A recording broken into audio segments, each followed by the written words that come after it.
आपण इथे 250 ग्राम इतका शेवगा घेतला आहे. छान स्वच्छ धुवून घेतलेला आहे. बघू शकता तुम्ही व्हिडिओमध्ये. त्यानंतर इथे आपण कांदे, खोबरं हे छान असं भाजून घेतलेलं आहे. बघू शकता व्हिडिओमध्ये.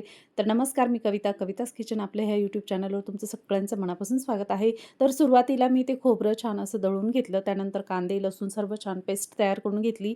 शेंगा बॉईल करून घेतलेले आहे. आता इथे आपण फोडणीची तयारी करणार आहोत.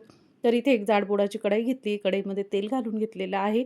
आणि आपण जे वाटण तयार केलेलं होतं ते आपल्याला ह्याच्यामध्ये घालून घ्यायचे आणि छान असा हा मसाला परतून घ्यायचा आहे. मैत्रिणींनो, जितका मसाला छान परतून घ्याल ना, तितकी भाजी छान येते. त्यानंतर इथे आपण काळा मसाला 2 चमचे घेतला आहे, लाल तिखट 1.5 चमचे आणि हळद अर्धा चमचा इतकं असं हे प्रमाण घेतलेलं आहे. तर तिखटाचं प्रमाण तुम्ही तुमच्या आवडीनुसार कमी जास्त करू शकता. तर बघू शकता ह्या पद्धतीने आपल्याला छान असा हा सर्व मसाला फ्राय करून घ्यायचा आहे तेलामध्ये.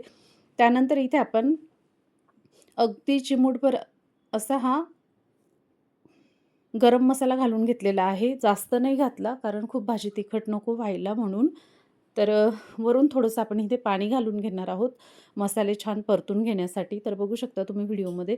तर मैत्रिणींनो, तुम्ही माझा व्हिडिओ कुठून पाहत आहात मला नक्की कमेंट करून सांगा आणि व्हिडिओ तुम्हाला थोडा जरी आवडला तर चॅनलला सबस्क्राईब आणि लाईक, शेअर, कमेंट करायला अजिबात विसरू नका.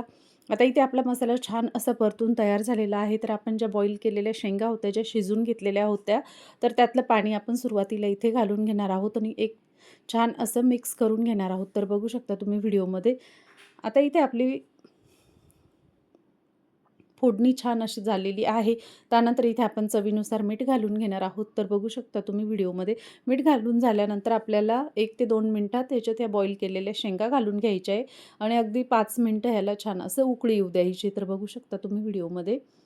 तर तुम्ही व्हिडिओ कुठून पाहतात मला नक्की कमेंट करून सांगा आणि तुम्ही शेवग्याची भाजी कोणत्या पद्धतीने बनवता ते सुद्धा मला कमेंटमध्ये नक्की सांगा मैत्रिणींनो. आता इथे छान असं 2 ते 3 मिनिटं उकळून झाल्यानंतर आपण इथे कोथिंबीर घालून घेणार आहोत आणि अगदी 1 ते 2 मिनिटात आपण इथे गॅस बंद करून देणार आहोत. कारण आपण शेंगा शिजवून घेतलेल्या आहे.